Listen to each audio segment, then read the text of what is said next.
ดีพี่น้องครับสวัสดีครับกับที่แม่ขอเด็กเดิมขนมใจคนเกิดเดินทุกตู่กันดาธรรมดาที่หลาย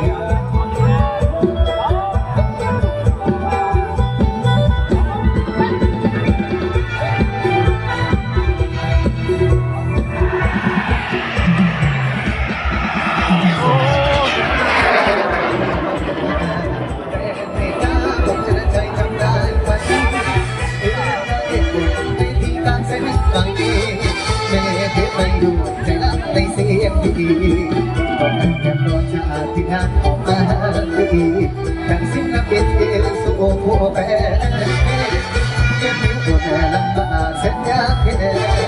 พอเป็นแฟนเย็น